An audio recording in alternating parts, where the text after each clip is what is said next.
Hello everyone. आज का topic है संख्याओं को वैज्ञानिक पद्धति या मानक रूप में लिखना। किसी भी छोटी से छोटी या बड़ी से बड़ी संख्या को घातांकों का प्रयोग करके वैज्ञानिक पद्धति में लिखा जा सकता है। वैज्ञानिक पद्धति या मानक रूप में संख्याओं को a गुणा 10 की घात n के रूप में लिखा जाता है। वैज्ञानिक पद्धति में संख्याओं में एक अंक के बाद दशमलव लगाया जाता है। जब किसी भी संख्या को हम वैज्ञानिक पद्धति में लिखते हैं तो जो दशमलव होता है उसे हम दाईं ओर खिसकाते हैं तो 10 की घात ऋणात्मक लिखी जाती है, और यदि दशमलव बिंदु को बाईं ओर खिसकाते हैं तो 10 की घात धनात्मक लिखी जाती है।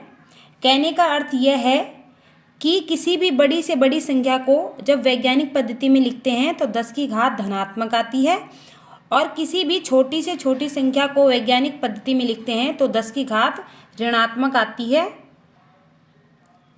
इसे हम कुछ उदाहरणों से समझते हैं। जैसे पहला उदाहरण है 4000। इसे हमें वैज्ञानिक पद्धति में लिखना है। इस संख्या में दशमलव नहीं है तो हम दशमलव को इधर की ओर मान के चलेंगे। यहाँ है दशमलव। अब इस दशमलव को हमें बाईं ओर खिसकाना है। बाईं ओर खिसकाना है तो 10 की घात धनात्मक होगी।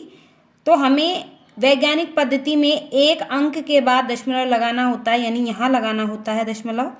तो यहाँ पर हमने 3 अंक आगे खिसकाया तो इस संख्या को लिखेंगे 4.000 गुणा 10 की घात 3। जितने अंक आगे दशमलव खिसकेगा उतने ही घात के रूप में लिखा जाएगा।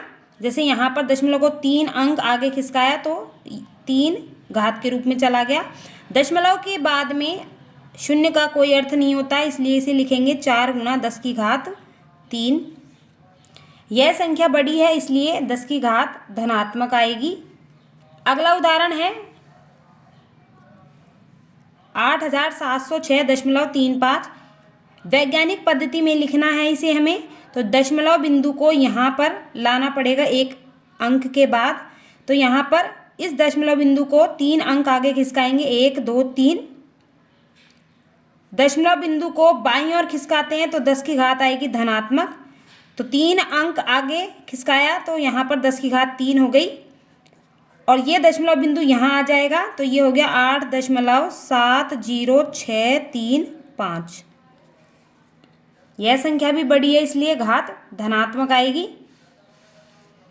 अगला उदाहरण है, यहाँ पर दशमलव है ही नहीं तो यहाँ मान के चलेंगे दशमलव को।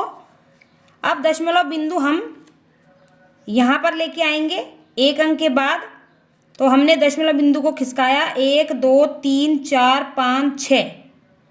6 अंक बाईं ओर खिसकाया हमने, तो यहाँ पर 6 अंक जो है वो घात के रूप में चला जाएगा। 10 की घात 6 हो गया। ये दशमलव बिंदु यहाँ आ जाएगा तो ये हो गया 3.410000। दशमलव बिंदु के बाद में 4 जीरो हैं, इनका कोई भी अर्थ नहीं है, इसलिए इसको लिखा जाएगा 3.41 गुणा 10 की घात 6। यह भी बड़ी संख्या है इसलिए घात धनात्मक होगी।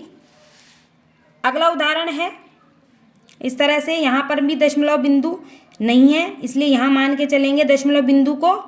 तो दशमलव बिंदु हमें वैज्ञानिक पद्धति में लिखना है तो यहाँ पर लाना होगा एक अंक के बाद में। तो यहाँ लगाएंगे दशमलव और बाकी अंकों को एज इट इज़ लिखेंगे।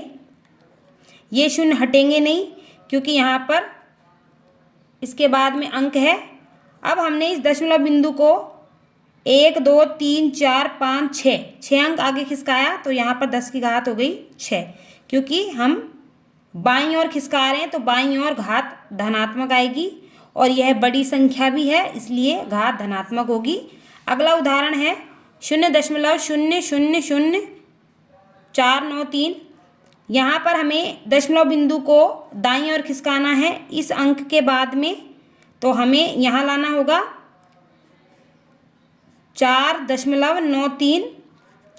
इन शून्यों का कोई भी अर्थ नहीं है, हटा देंगे इनको।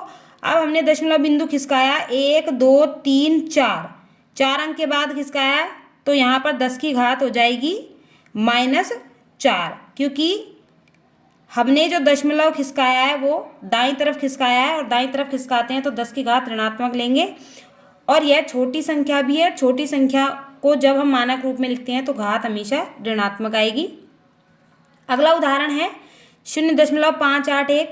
यहाँ पर दशमलव बिंदु को एक अंक के बाद लिखना है तो यहाँ पर लाना होगा।